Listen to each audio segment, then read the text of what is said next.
AITAH for going back to my home country without discussing it with my daughter? In 2008 I moved to the US from the UK as my American ex wanted to go home and wanted to raise our child there. I didn't really want to go, but as I wanted to be a part of my kid's life I did. She was 1 then and nearly 16 now. We split up after a couple of years, but I stayed and tried to make it work despite being miserable. Then, my ex met her now husband and they married in 2013, and after 6 years, they asked if he could adopt her in 2019. I really didn't want it, but they're really well off and I couldn't really fight it, and more importantly, my daughter wanted it, because they were having a kid and she wanted to be a part of a family. They all assured me though she wanted to be a part of my life and it wouldn't change anything, I could see her when I wanted, etc. So in 2020 COVID happened and I wasn't able to see her in person much at all despite trying to keep a relationship over video call and email, etc. Then in 2021, they moved to the East Coast from Cali to be close to the husband's family.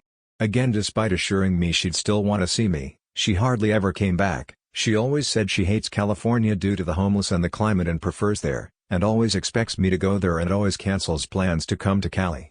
I do go there, but it's always really awkward as I'm always around his family and they're a bit much. I'm white, they're all black and they make loads of ignorant jokes about my race and nationality. I last went in 2022 and my daughter couldn't be asked to see me that much. She was supposed to come with me back home to the UK on holiday for my 40th and to see my family a couple of weeks ago, but didn't want to and wasn't happy. I declined to go there instead and see her and her new family. So I went back home myself and am currently home at the moment and I'm loving it. I spent my birthday with people I feel do love me and I'm seeing my parents all the time. Their health isn't great so I can see them while I still can. Basically I have had a hard time in the US with work and had 2 jobs for many years, but about 6 years ago, fell into a job that I'm good at. So when I came home I got reacquainted with an old friend whose wife works in a company that's expanding and is recruiting for a role in my field that I can do with my eyes closed. So I've had an interview and basically have the job. I start whenever I want. The money's great and have loads of perks like a company car. Plus it's in the city where I grew up. My uncle has a house here I can stay in practically rent-free until I find somewhere. So as you can imagine, I'm really happy.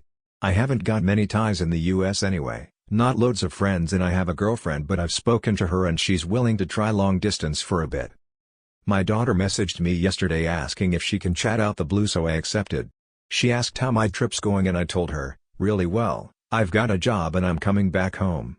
She was all upset, but I was trying to reassure her that it changes nothing and she can still come and see me when she wants, or I can go there. It's not really that much further than the distance between there and California anyway. She wasn't having any of it. Later on, I get a call from my ex saying how upset my daughter is, saying I abandoned her, and my ex said I should reconsider as I do have family there. I said we're not family anymore, I only ever go to make up the numbers. She was trying to lecture me as she usually does when we argue, so I told her I can't deal with it and hung up. Later on, my daughter put something on her social media saying how upset she is. I know maybe it must be hard, but I can't see how she can be upset. She's hardly bothered with me the past 3 years. Plus I don't see why I should put my life on hold anymore, as I've done that for 15 years and it's made me miserable. AITAH for not discussing it and moving? Please like, comment, and subscribe to continue supporting my never-ending fight against unfinished stories.